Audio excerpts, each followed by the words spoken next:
Hello guys, channel 5 cinema பார்த்துட்டு இருக்கீங்க. நான் உங்கள் விஜய் கிருஷ்ணா பேசிகிட்டு இருக்கேன். இந்த செக்மெண்ட் படம் எப்படி இருக்குது, இதில் எந்த படத்தோட ரிவ்யூ வந்து பார்க்க போகிறோம் அப்படின்னா, திருக்குறள் அப்படிங்கிற ஒரு படம். இது வந்து திருவள்ளுவரை பற்றின ஒரு பயோகிராஃபியா அப்படின்னு பார்த்தீங்கன்னா, பயோகிராஃபி இல்லை, இது முழுக்க முழுக்க ஒரு ஃபிக்ஷனலான கதை. ஏ.ஜே. பாலகிருஷ்ணன் அப்படிங்கிற ஒரு டைரக்டர் வந்து நம்மள நிறைய பேத்துக்கு பரிச்சயப்படாத ஒரு ஆளாக வந்து இருக்கலாம். இவரை ஈஸியாக தெரிஞ்சுக்கணும் அப்படின்னு பார்த்தீங்க அப்படின்னா, இதுக்கு முன்னாடி காமராஜர் அப்படிங்கிற ஒரு படம் வந்து வந்திருக்கும். ரொம்ப நம்மளாம் சின்ன பசங்களாக இருக்கும்போது பார்த்துருப்போம், ஸ்கூல்லலாம் போட்டு காட்டியிருப்பாங்க. அந்த படமும் அதுக்கப்புறம் காந்தியடிகளோட ஒரு பயோகிராஃபியும், இது ரெண்டுமே வந்து இவர் எடுத்திருக்காரு. அந்த டைரக்டர் வந்து இப்போது திருக்குறள் அப்படிங்கிற ஒரு படம் வந்து எடுக்க போகிறாரு. அப்படிங்கும்போது இந்த படத்துக்கு ஒரு சின்ன ஹைப்பு வந்து இருந்துச்சு. ஏன்னா திருக்குறள் வந்து உலக பொதுமறை அப்படிங்கிற மாதிரி உலகம் முழுக்க இதுக்கு வந்து ஃபேன்ஸ் எல்லாம் இருக்காங்க. அந்த நூலை வந்து இப்போ வரைக்கும் ஒரு தமிழோட அடையாளமாக காட்டிக்கிட்டு இருக்காங்க. அப்படின்னா அந்தளவுக்கான ஒரு புகழ்பெற்ற ஒரு நூல். அப்படின்னா அதை பற்றின ஒரு கதை, அதுவும் திருவள்ளுவர் இருக்காங்க, வாசுகி இருக்காங்க, இவங்க எல்லாரையும் வந்து எப்படி காட்ட போகிறாங்க, இப்போது அவங்கள வச்சு இப்போ வரைக்குமே வந்து நிறைய அரசியல் வந்து போய்கிட்டு இருக்குது. அது எல்லாத்தையும் வந்து அந்த படத்தில் பேசுவாங்களா அப்படிங்கிற மாதிரி நிறைய எதிர்பார்ப்பு வந்து இந்த படத்து மேலே இருந்துச்சு. அப்படி இருக்கும்போது இந்த படத்தில் என்ன சொல்லியிருக்காங்க அப்படிங்கிறத வந்து மொத்தமாக பார்த்துடலாம். முதல் விஷயம், திருவள்ளுவரை பற்றி நம்ம ஒரு கதை எழுதுகிறோம், இல்லை ஒரு படம் எடுக்க போகிறோம் அப்படின்னா ரொம்ப ரொம்ப ரொம்ப முக்கியமான விஷயங்கள்லாம் வந்து நம்ம கையாள வேண்டியது இருக்கும். அதில் முக்கியமான ஒரு விஷயம் என்னென்னா, இவர் இப்படி தான் இருப்பார் அப்படிங்கிறதுக்கான எந்த ஒரு தடையும் வந்து இல்லை, எந்த ஒரு சான்றுமே இல்லை. அதே மாதிரி இப்போது நம்ம பார்த்துக்கிட்டு இருக்க திருவள்ளுவர் அப்படிங்கிற அந்த உருவமும் வந்து புனையப்பட்ட ஒரு விஷயம் தான். அப்படிங்கிறது ஒரு இமேஜினேஷன் பண்ணி இப்படி தான் இருப்பார் திருவள்ளுவர் அப்படிங்கிற மாதிரி வரையப்பட்டது தான் அந்த சிலைகளாக இருக்கட்டும், இல்லை இப்போ இருக்கக்கூடிய விஷயங்களாக இருக்கட்டும். அவரோட டைம் பீரியட், அவர் எந்த காலகட்டத்தில் வாழ்ந்தார் அப்படிங்கிறதுக்கும் சரியான ஒரு ஆதாரம் வந்து இல்லை. இந்த காலகட்டத்தில் தான் அவர் வாழ்ந்தார் அப்படிங்கிறதுக்கு. அதை தாண்டி அவரோட மனைவி இருக்காங்க, அரசர்கள் அந்த காலகட்டத்தில் வாழ்ந்துருக்காங்க. இவர் என்ன பண்ணார், என்ன தொழில் பண்ணார், தொழில் பண்ணிகிட்டே வந்து இந்த புத்தகத்தை வந்து எழுதின இந்த குறள்களை வந்து ஏற்றினாரா, இல்லை வந்து இதே தான் முழு வேலையாக ஒரு புலவரா இல்லை ஒரு முனைவராக தான் இருந்தாரா அப்படிங்கிறதுக்கான எந்த ஆதாரமுமே வந்து கிடையாது. ஸோ அப்படி இருக்கும்போது இது ஒரு முழுக்க முழுக்க ஃபிக்ஷனல் கேரக்டராகவும் இதற்கேற்ற மாதிரி ஒரு ஸ்க்ரீன் பிளே எழுதுறதும் வந்து ரொம்ப கஷ்டமான ஒரு விஷயம். ஏன்னா வள்ளுவர் இருக்காரு, வாசுகி இருக்காங்க, இவங்க 2 பேரும் திருக்குறளை வந்து எழுதிட்டு இருக்காங்க, எழுதி ஏற்றிட்டாங்க, அவ்வளோதான் முடிஞ்சு. அப்படின்னா ஒரு சுவாரஸ்யமே இல்லாமல் போயிடும். அதுக்கேற்ற மாதிரி வள்ளுவரை வந்து ஒரு டைம் பீரியடுக்குள்ளே ஃபிட் பண்ணி அங்கே சிற்றரசர்கள், அதுக்கப்புறம் நம்ம பாண்டிய மன்னனை வந்து பேரரசாக கொண்டு வந்து நம்ம நக்கீரன் இருக்கார் இல்லையா, நக்கீரனோட காலகட்டத்தில் தான் வள்ளுவர் வாழ்ந்தார் அப்படிங்கிற மாதிரியான ஒரு கற்பனை காட்சியாக தான் வந்து இந்த படம் வந்து இடம்பெற்றிருக்கு.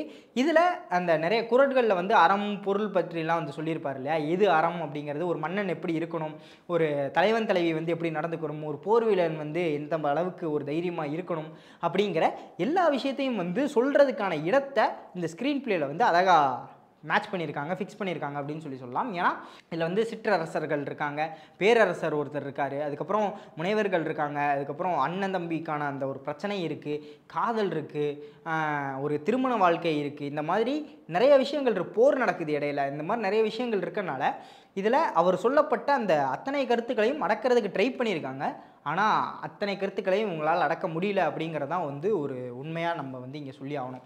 ஏன்னா 1330 குறள்களில் நிறைய கருத்துக்கள் வந்து இருக்குது. அது எல்லாத்தையும் இதுக்குள்ளே முடிஞ்ச அளவுக்கு சொல்ல ட்ரை பண்ணியிருக்காங்க அப்படின்னு சொல்லி நினைக்கலாம். ஏன்னா ஆல்ரெடி படம் வந்து லென்த்து, இதில் இவங்க குறிப்பிட்ட அளவு மட்டும்தான் சொல்ல ட்ரை பண்ணியிருக்காங்க. அப்படி இருந்துமே படம் வந்து நிறைய இடத்துல லேகாக தான் ஃபீல் ஆகுது. ஆப்வியஸாக அது அப்படி தான் ஆகும். ஏன்னா நமக்கு ஒரு ஸ்க்ரீன் பிளே இல்லை, ஒரு கதை இல்லை அப்படிங்கும்போது நம்ம இருக்கிற எலமெண்ட்ஸை வச்சு மேட்ச் பண்ணி இந்த ஒரு கதையை வந்து இந்த கருத்துக்களை வந்து சொல்கிறதுக்கு ட்ரை பண்ணுறோம். அப்படிங்கும்போது லேக்ஸ் நிறைய இடத்துல கண்டிப்பாக இருக்கும். அதே மாதிரி இந்த படத்துலையும் வந்து லேக் நிறையா இருக்குது. இன்னும் நிறைய கருத்துக்களை வந்து நம்ம எல்லாத்தையும் சொல்லணும் அப்படின்னு சொல்லி முயற்சி பண்ணுறோம் அப்படின்னா கிட்டத்தட்ட ஒரு 4 மணி நேரம் 5 மணி நேரம் படமாக தான் எடுக்க முடியும் அப்படின்னு சொல்லிட்டு நினைக்கிறேன்.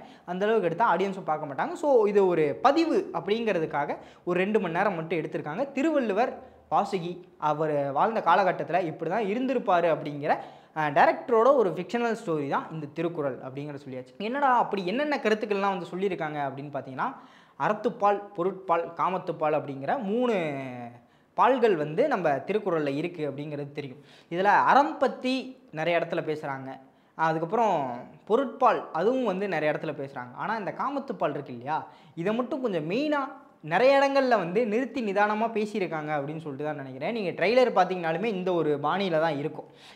அறம் பொருள் இது ரெண்டையும் வந்து போகிற போக்கில் பேசிட்டு போகிறாங்க. அதை நீங்கள் நோட் பண்ணி பார்த்தீங்கன்னா தான் தெரியும், ஆமாம் இந்த இடத்துல இந்த டைலாக்ல பேசியிருக்காங்க அப்படின்னு சொல்லி. ஆனால் இந்த இன்பத்துப்பாலை மட்டும் நிறுத்தி பேசியிருக்கனால அது மட்டும் நமக்கு வந்து நல்லா நோட்டிசபிளாக வந்து தெரியுது அப்படிங்கிற ஒரு விஷயத்தை வந்து எடுத்துக்கலாம். இதில் நிறைய கேள்விகள் வந்து நமக்கு வரலாம். ஏன்னா நம்ம பார்த்த வள்ளுவன் வந்து இப்படி இல்லையே. ஏன்னா இவர் வந்து ஒரு ஃபிக்ஷனல் கேரக்டர் மாதிரி தான் இப்போ வரைக்கும் இருக்கனால நம்ம படித்த வரைக்கும் ஒவ்வொருத்தருக்கும் ஒவ்வொரு மைண்டில் வந்து வள்ளுவர் இருப்பார். ஒரு சில பேருக்கு பயங்கர மஸ்குலராக இருப்பார், பயங்கரமாக உடம்பு இருக்கும், அவர் அந்த முடிகள்லாம் வந்து குடுமி போட்டு சூப்பராக இருப்பார். இன்னும் சில பேருக்கு வந்து வேற ஒரு தோற்றம் வந்து இருக்கலாம், இன்னும் சிலருக்கு வேற ஒரு தோற்றம் இமேஜினேஷனில் இருக்கலாம். இதை இவர் ஸ்க்ரீனில் காட்டும்போது இவர் தான் நம்ம நினச்ச வள்ளுவரா, நமக்கு தெரிஞ்சவர் வந்து வேற மாதிரி இருந்தார் அப்படிங்கிற மாதிரி நிறைய விஷயங்கள் வந்து வரலாம். இதை தாண்டியும் நிறைய கேள்விகள் வந்து வரலாம். இப்படி நடந்துச்சா, இப்படி நடந்திருக்குமா, இவர் வந்து போர்க்களத்தில் போய் இவர் வீர உரை ஆற்றினாரா இல்லை ஆற்றியிருக்காரா, அதை பற்றி எங்கேயுமே மென்ஷன் பண்ணப்படலையே அப்படிங்கிற மாதிரி நிறைய கேள்விகள் வரலாம். நான் முன்னாடியே சொன்ன மாதிரி இது அவர்கிட்ட இருக்கக்கூடிய ஃபேக்ட்ஸை எடுத்துக்கிட்டு ஒரு சில விஷயங்களை வந்து ஃபிக்ஷனலாக உள்ளே சேர்த்து பண்ண டைரக்டரோட கற்பனையான ஒரு படம். ஸோ இது படமா அப்படின்னு பார்த்தீங்கன்னா இது படம் கிடையாது, இது ஒரு பதிவு அப்படின்னு சொல்லலாம். இதுக்கு முன்னாடி வந்த காமராஜர் அதுக்கப்புறம் காந்தி அந்த 2 படம் மாதிரியும் நம்ம இந்த படத்தை ஒரு பயோகிராஃபி எடுத்துக்க முடியாது.